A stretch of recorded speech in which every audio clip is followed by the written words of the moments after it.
Welcome back to the Real News Network. I'm Paul Jay in Washington, and we're discussing the 46th Vice President of the United States, Dick Cheney, with Larry Wilkerson, who was Colin Powell's Chief of Staff and worked with Cheney in the White House, not directly, worked with Powell, but worked in the same building, I guess it is.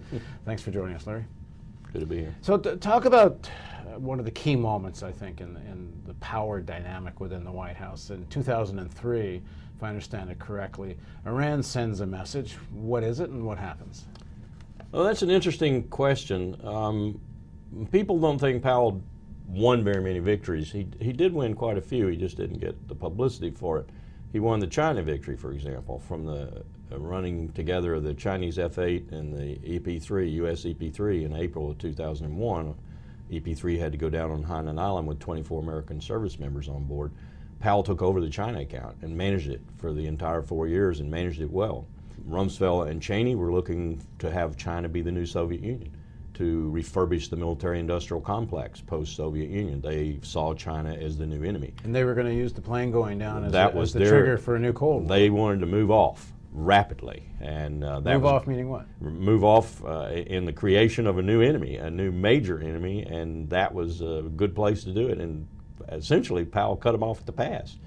So did this have itself out in some fight? And does President Bush actually say, okay, Powell, you take it? Actually, Powell moved so fast that I think it blinded the vice president, the SecDef, and the president. And here's why Powell was able to do it successfully and maintain that posture for 4 years. He had the president's support. And the only way I can explain the president's support, and I think I'm sound in this logic, is the president understood the Walmart aspect of it. The president understood that without China, the standard of living of the American people would plummet. And some of his most important allies in the corporate world are Absolutely. all producing in China. I mean, they would have screamed blue murder. And his father was, after all, one of our envoys to China, and probably if there was a country George Bush knew, it was China. Well, this is where you get into the different economic alliances of politicians. Cheney, Rumsfeld, very connected to military production and oil, less connected to that consumer products industry that's developing in China. Absolutely, and that's why I think Powell won that one. So he had that account. He also had in the NSC, in terms of decision making in the National Security Council, we also had to deal with Iran, to deal with Iraq, to deal with Afghanistan. Cheney used various bureaucratic techniques to deal with each of these national security issues. He lost on China. He won on Iraq. He won on Afghanistan. He won on Iran, but he didn't win on Iran by getting a presidential decision. He won on Iran by exploiting the dysfunctionality of Condi Rice as National Security Advisor. Rumsfeld couldn't stand her, didn't have any respect for her, and she could not discipline the decision-making system as a result. And so he exploited that so that there never was a decision made about Iran. It was on the, I can't tell you how many times it was on the agenda, but there never was a national security decision document issued codifying U.S. policy towards Iran. So by default, Cheney got what he wanted, which was essentially no talks with Iran. So and the event you're talking about comes about in the spring of 2003 when our protecting power in Tehran, the Swiss, let Geneva, our ambassador in Geneva, know that the Iranians, all the way up to the top man, the Ayatollah himself, and the Guardian Council were interested in negotiating the points that we had previously indicated to them through our contacts in Afghanistan when we were cooperating on the ground in Afghanistan with the Iranians. They wanted to talk about those points. Let me just emphasize that for some of our viewers that might not remember the history. Post 9/11, beginning Afghan war, there's a lot of collaboration between Iran and the United States in the American intervention in Afghanistan. We were essentially getting rid of their number 2 enemy. Saddam Hussein was arguably their first enemy, and the Taliban were their second enemy. And so we were essentially getting rid of them, and there was a lot of cooperation on the ground. And as a matter of fact, the Iranians were cooperative on the Bonn conference and setting it up to bring Karzai in to be the president. They were helpful with al-Qaeda, had retreated into Iran, and so forth. So good cooperation going on. So in 2003, they come back with a paper that looks a lot like the sort of non-paper we had given them. Non-paper being no fingerprints on it, no letterhead or anything. These are the points we'd like to talk about with you if we ever get down to it. And they came back and said, well, these are the points we'd like to talk about. And there was a marvelous coincidence between the two. Bill Burns, who was the Assistant Secretary for Near Eastern Affairs in the State Department, I'm told, subsequent to all of this, advised Powell that he didn't think the offer was that solid, that it was being embellished by the Europeans or something to that effect. The offer came through the Swiss? It came through the Swiss to our ambassador in Geneva, and then to the State Department, and then to the NSC and the Vice President's office and so forth. It was my sense that Powell already had North Korea on his plate, and he was fighting the Vice President tooth and nail over North Korea and the six-party talks and getting some negotiations, meaningful negotiations. Why, what did Cheney want to do with North Korea?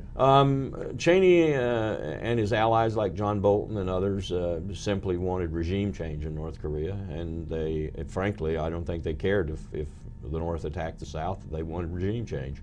And so be it. If it happened, it happened, and the South would, tear up the North. I think anybody's military estimation of the situation is the South would win. They were ready to have an intervention in North Korea? These people, whom I met in the Pentagon and whom I met associated with the Vice President, were ready to regime change in any way, fashion, or form, because everything that was evil in the world was represented to them by Baghdad, Pyongyang, and Tehran.